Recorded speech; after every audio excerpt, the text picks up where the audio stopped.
இசை டிவி மெய்யன்பர்கள் அனைவருக்கும் அடியன் பணிவான ஆத்ம வணக்கங்கள். இப்போ ஒரு விசேஷமான தகவலை நம்ம பார்க்கறக்கு வரோம். என்னென்னா, நமக்கு பணம் தனம் வர சித்தர்கள் காமிச்சிட்டு போன ஒரு சரியான பாதை எது அப்படிங்கிறத பார்க்க போகிறோம். சித்தர்கள் நமக்காக தெரிவித்த பல அதிசயமான விஷயங்கள் உண்டு. மனிதன் அனுபவிக்கணும் அப்படிங்கிறதுக்காக நிறைய நல்வழிகளை நமக்கு காமிச்சிருக்க வராங்க. விதியை மீறி மனிதன் அவன் மதியை கொண்டு வாழ்வதற்காக அவங்க கண்டுணர்ந்து, ஞானத்தால் கண்டுணர்ந்தது, அனுபவித்து கண்டுணர்ந்த விஷயங்களை எல்லாம் மனிதர்களுக்கு சாஸ்திர வாயிலாக நமக்கு கொடுத்துட்டு போயிருக்க வராங்க. நம்ம ரொம்ப எளிமையாக எடுத்து பயன்படுத்திக்கிறோம். அதை நாம் ஒரு சில விஷயத்தில் போட்டு குழப்பி அது சரியான இலக்கில் பயன்படுத்தாமல் தவற விட்டுடுறோம். அந்த வகையில் எல்லோரும் சரியான இலக்கில் பயன்படுத்தணுன்றதுக்காக வேண்டி இந்த பதிவு சொல்லப்பட்டிருக்க வருது. அதாவது தனத்தாரை அப்படின்னா நமக்கு சகல நலன்களையும் சகல வளங்களையும் நம்முடைய தேவைகள் யாவையும் கொடுப்பது. குறிப்பாக பொருளாதாரம் கூட வச்சுக்கு வரலாம். இதையெல்லாம் தரக்கூடிய ஒரு நட்சத்திரம் நமக்காக இருக்குது. அதுதான் நம்முடைய தனத்தாரைன்னு சொல்லுவாங்க. தாரை என்றால் நட்சத்திரம். ஒவ்வொருவருடைய நட்சத்திரத்துக்கும் அடுத்த நட்சத்திரம் தான் தனத்தாரை நட்சத்திரம்னு சொல்லுவாங்க. இறைவனால் நமக்காக உண்டாக்கப்பட்ட ஒரு நட்சத்திரம், தனத்தை கொடுப்பதற்காக உண்டாக்கப்பட்ட நட்சத்திரம் எதுன்னா நம்முடைய மறு நட்சத்திரம் தான். அந்த நட்சத்திரம் வெள்ளிக்கிழமை, சுபமங்கலமான மகாலட்சுமி கடாச்சாரம் நிறைந்த ஒரு நாள் வெள்ளிக்கிழமை. தனத்துக்கே உரிய ஒரு நாள், தன ஒளி வீசக்கூடிய ஒரு நாள் எதுனா வெள்ளிக்கிழமை தான். அந்த வெள்ளிக்கிழமையில் நம்முடைய தன நட்சத்திரத்துடைய ஓரை பார்த்திங்கனாக்கா 3 தடவை வரும். அதாவது அதிகாலையிலிருந்து இரவு வரல எடுத்துட்டோம்னா 3 முறை வரும். அதில் ஏரண பொழுதுன்னு சொல்லக்கூடியது விடியற் காலையிலேருந்து மதிய உச்சி காலத்துக்குள்ளே வரக்கூடிய ஒரு நேரத்தை நம்ம எடுத்து கையாண்டுக்கு வரணும். நம்முடைய தன நேரம் அப்படின்னு இருக்க வரும். அது நம்முடைய தன கிரகத்துடைய ஆட்சி நேரம்னு சொல்லுவாங்க. அந்த ஓரைன்னா ஆட்சி நேரம் அப்படின்னு எடுத்துக்கு வரலாம். 1 மணி நேரம் இருக்க வரும். இந்த 1 மணி நேரம் அப்படிங்கிறது எந்த கணக்குன்னா, காலையில் சூரிய உதயத்திலிருந்து 1 மணி நேரம் கணக்கெடுத்துக்கு வரணும். இன்றைக்கி சூரிய உதயம் 6 மணிக்கு அப்படி எடுத்துட்டா 6 மணிலேருந்து 7 மணி வரையில் ஒரு ஓரை இருக்க வரும். அதுக்கப்புறம் அடுத்த கிரகத்துடைய ஓரை இப்படி மாறி 1 மணி நேரத்துக்கு ஒரு மாதிரி ஒரு ஓரை வந்துட்டே இருக்க வருங்க. இதில் அன்றைய சூரிய உதயம் 6 மணி 10 நிமிஷம் அப்படின்னா 6:10லேருந்து 7:10 வரையிலும் தான் அந்த ஓரையுடைய நேரமாக இருக்க வரும். 6:30 மணிக்கு ஒரு சூரிய உதயம் அந்த மாதத்தில் உதயமாகுது அப்படின்னு சொன்னால் 6:30 மணிலேருந்து 7:30 மணி வரை தான் பார்த்திங்கன்னா முதல் ஓரையாக நம்ம கணக்கெடுத்துக்கு வரணும். நான் இதில் கொடுக்கப்பட்ட ஒரு நேரம் எடுத்துக்கிட்டிங்கன்னா, உங்களுக்காக இந்த தன நேரத்தை நீங்கள் அழகான முறையில் உங்களை தேவைகள் யாவும் பூர்த்தி செய்வதற்காக, ஒரு எளிய தியானத்தை செய்வதற்காக, உங்களுடைய ஜென்ம நட்சத்திரத்துக்கு உரிய தன ஓரை எது அப்படிங்கிறத கொடுக்குறக்கு வரேன். அதை நீங்கள் என்ன பண்ண வரணும், 1 மணி நேரம் நான் கொடுக்க இருக்க வரேன். அந்த 1 மணி நேரம்ன்றது அன்றைய தினம் சூரிய உதயம் எத்தனை மணிக்கோ அத்தனை மணிலேருந்து கணக்கெடுக்கல் எடுத்து நீங்கள் பயன்படுத்திக்குவாங்க. உதாரணமாக எடுத்தோன்னா காலண்டரில் பார்த்தாலும் சூரிய உதயம் கண்டுபிடிச்சிடலாம், பஞ்சாங்கத்தில் பார்த்தாலும் சூரிய உதயத்தை கண்டுபிடிச்சிடலாம். நிறைய பேருக்கு இது பார்க்க தெரியல அப்படின்றவங்க ஒரு பிரச்சனையும் இல்லை. நீங்கள் செய்ய வேண்டியதெல்லாம் என்னன்னாக்கா, நான் உங்களுக்காக ஒரு 1 மணி நேரம் கொடுக்குறேன் அப்படின்னா 1 மணி நேரம் சொல்லியிருப்பேன். அந்த 1 மணி நேரத்தை நீங்கள் என்ன பண்ணுங்கள், முதல் ஒரு 15 நிமிடத்தை தள்ளிட்டு அதுக்கு அடுத்த மாதிரி இருக்கக்கூடிய நேரத்தை நீங்கள் கையாண்டுக்குங்க. எந்த மாதிரி சூரிய உதயங்கள் மாறி இருந்தாலும் அதில் மாற்றங்கள் இருக்க வராது.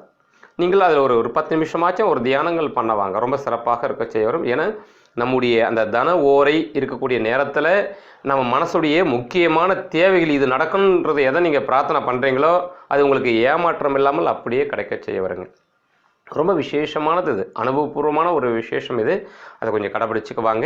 இதை வெள்ளிக்கிழமையில் இதை செய்ய வரணும். வெள்ளிக்கிழமையில் உங்களுக்காக கொடுக்கப்பட்ட நேரம் என்னவோ அந்த நேரத்தில் அரச மரத்துக்கிட்ட போயிட்டு 2 அகலில் நெய் விளக்கு போட்டு 11 முறை வலம் நீங்கள் பிரார்த்தனை செய்துக்கு வரலாம்.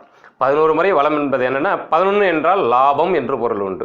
11 முறை வலம் வர்றதுக்கான நோக்கம் என்னென்னா லாபம்னு சொல்லுவாங்க. நம்முடைய ஜாதக கட்டத்தை எடுத்துக்கிட்டாக்க 11ஆம் வீடு தான் லாப வீடு, சம்பத்து வீடுன்னு சொல்ல வருவாங்க.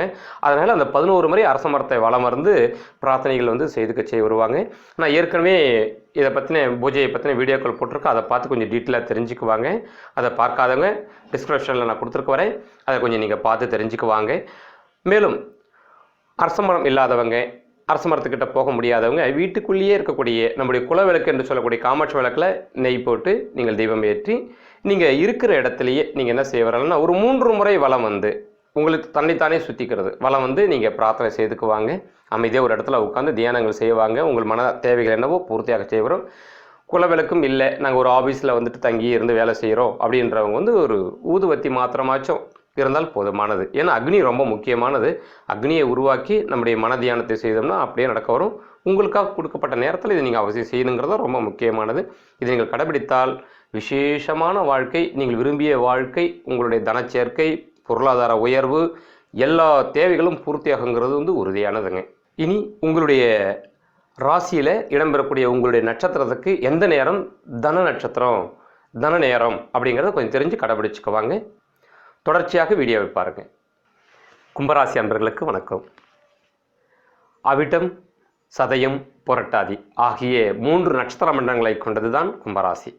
கும்பம் என்பது பார்த்திங்கனாக்கா பூரண மகாலட்சுமி கடாச்சாரம் கொண்ட கலசம் அப்படின்னு சொல்லக்கூடியது. சகல வளங்களும் நிறைந்த ஒன்று அப்படி சொல்லுவாங்க. அதாவது செவ்வாய் பகவானுடைய ஆட்சியும் ராகு பகவானுடைய ஆட்சியும் குரு பகவானுடைய ஆட்சியும் கொண்டது தான் இந்த கிரக மண்டலம். கும்பம் சொல்லக்கூடியது ஒரு அற்புதமான ஒரு ராசி, அமைதியான ஒரு ராசி, அனைவருக்கும் பிடித்தமான ஒரு ராசி. லோகபாவத்தில் பார்க்குற போது எல்லோரையும் கவரக்கூடியது, ஒரு அழகான சச்சரவு இல்லாத ஒரு வாழ்க்கையை விரும்பக்கூடிய ராசியாகவும் இந்த கும்பராசி பொதுவாக இருக்க வரும்.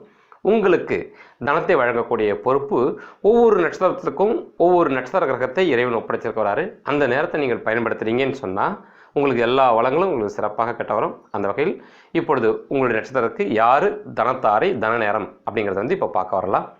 முதல்ல அவிட்ட நட்சத்திரம். இந்த அவிட்ட நட்சத்திரத்துக்கு எடுத்துட்டோம் அப்படின்னா 3 மற்றும் 4 பாதங்கள் பார்த்திங்கன்னா 2 பாதங்கள் மட்டுமே இந்த கும்பராசிக்கு வரக்கூடியதாக இருக்கும். முதல் 1 மற்றும் 2 பாதங்கள் பார்த்திங்கன்னா மகர ராசிக்கு போயிடும். உங்களுக்கு இந்த அரை நட்சத்திரம் சொல்லுவாங்க, அவிட்ட நட்சத்திரம் அரை நட்சத்திரம் சொல்ல வருவாங்க. ஆகையால் கோபதாபங்கள் பெருசாக இருக்க வராது. ஒரு சச்சரவை விரும்பக்கூடியவங்களாக இருக்க மாட்டாங்க. இந்த கும்பத்துக்கு வரக்கூடிய அவிட்ட நட்சத்திரக்காரர்களாக குறிப்பாக இருப்பாங்க. அதே நேரத்தில் என்ன சொல்கிறோம், செவ்வாய்க்கே உரிய ஒரு பிடிவாத குணம் இருக்கும் அப்படிங்கிறதும் குறிப்பாக சொல்ல வருவாங்க. எது எப்படியோ அவங்க இந்த பிடிவாதத்தை தன்னுடைய தனம் வேணும், என்னுடைய விருப்பங்கள் அடையணுன்ற ஒரு வகையில் பிடிவாதத்தை வச்சாங்கன்னா அது விரைவில் நடக்கும் அப்படிங்கிறது சித்தர்கள் தெரிவிச்சுட்டு போயிருக்க வராங்க. அந்த வகையில் உங்களுடைய நட்சத்திரத்துக்கு தனத்தாரை யார் அப்படி எடுத்துட்டா சதய நட்சத்திரம் தாங்க தனத்தாரை. இதுக்கு அதிபதி யாருன்னா ராகு பகவான். இந்த ராகுடைய தன்மையில் எடுத்துக்கிட்டோம் அப்படின்னாக்கா, கிழமைகள் எடுத்துக்கிட்டோம்னா அவருக்குன்னு ஒரு கிழமை கிடையாது. ஓரை நேரம் எடுத்துட்டாலும் அவருக்குன்னு ஒரு ஓரை நேரம் கிடையாது. ராகுக்கு கேது 2 பேருக்குமே கிடையாது. ஆனால் ராகு பகவானுக்கு தினசரி ஒரு 1.5 மணி நேரம் ராகு காலம் என்று சொல்லக்கூடிய ஒரு நேரம் உண்டு. அந்த வகையில் வெள்ளிக்கிழமை அன்னைக்கு 10:30 மணிலேருந்து 12 மணி வரையில் இருக்கக்கூடிய அந்த 1.5 மணி நேரம் பார்த்திங்கன்னா ராகு கால நேரம், அவருடைய ஆட்சி காலம். அந்த பாவத்தில் எடுத்துக்கிட்டோம் அப்படின்னா எதை நம்ம பயன்படுத்துறது அப்படின்ற கேள்வி உங்களுக்கு உண்டாக வரும். செவ்வாய் பகவானுக்கு மங்களவன் என்று ஒரு பெயரும் உண்டுங்க. ஏன்னா தனக்குத்தானே மங்களங்களை வழங்கக்கூடிய ஆற்றல் மிக்கவர் அவர் தான்.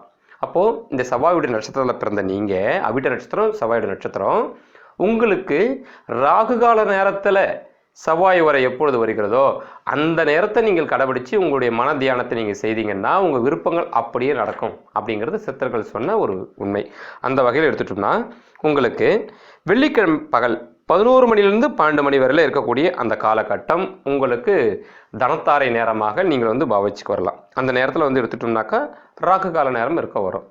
மேலும் வேலைக்கு போகிறவங்க, எங்களுக்கு சூழல் ஆலயத்துக்கு போக முடியாதுன்னு நினைக்கிறவங்க, இருக்கும் இடத்துல இருந்தே நின்ற நிலையில் கிழக்கு நோக்கி அல்லது வடக்கு நோக்கி நின்று ஒரு நிமிஷமாச்சும் நீங்கள் உங்கள் மன தேவைகள் எனக்கு இந்த ஆசையை பூர்த்தி செய்து தாங்க அப்படின்னு சொல்லி மனசை ஒருநிலைப்படுத்தி நீங்கள் வேண்டி கேட்டுக்கிட்டிங்கன்னா அது அப்படியே நடக்க வருங்க. முடிந்தவங்க என்ன செய்வாங்கன்னா ஆலயத்துக்கு போயிட்டு வாங்க. நான் முன்பு கூறிய வழிகளை கடைபிடித்து இந்த தனத்தார நேரத்தை அழகான முறையில் தொடர்ச்சியாக பயன்படுத்துங்க. வெற்றி காண வரலாம். ஒருவேளை முடியாதவங்க, சிறப்பாக செய்யணும்னு ஆசைப்படுறவங்க, இன்னொரு விஷயமும் உங்களுக்காக சொல்லப்பட்டிருக்கிறது 2ஆம் பட்சமாக என்னென்னா, உங்களுக்கு ஷேமத்தாரையை தரக்கூடியவர். ஷேமத்தாரை யாருன்னா சூரிய பகவான் தான். உங்களுக்கு நலன்களை எல்லாம் வழங்கக்கூடிய ஒரு கிரகமாக இருக்கிறது யாருன்னா சூரிய பகவான் தான். இந்த வெள்ளிக்கிழமை விடியற் காலில் 5 மணிலேருந்து 6 மணி வரையில் எடுத்துக்கிட்டிங்கனாக்கா சூரிய ஓரை இருக்க வருங்க. அந்த நேரத்தையும் நீங்கள் உங்களுடைய தன நேரமாக பாவித்து நீங்கள் பயன்படுத்த வரலாம். உங்களுக்கு நல்ல பலன் கிடைக்க செய்ய வரும். இதை நீங்கள் பயன்படுத்திக்குவாங்க. அடுத்தபட்சமாக சதய நட்சத்திரம். சதய நட்சத்திரம் ராகு பகவானுடைய ஆட்சி கொண்ட நட்சத்திரம். உங்களுக்கு எடுத்துட்டா தனத்தாரை நட்சத்திரம் எதுனாக்கா புரட்டாதி. இதுக்கு அதிபதி குரு பகவான். இந்த புரட்டாதி நட்சத்திரம் தான் உங்களுக்கு தனத்தாரையே. இதுக்கு அதிபதி குரு பகவானாக இருக்கிறதுனால குரு ஓரை தான் உங்களை தன ஓரையாக பாவிக்க வரணும்.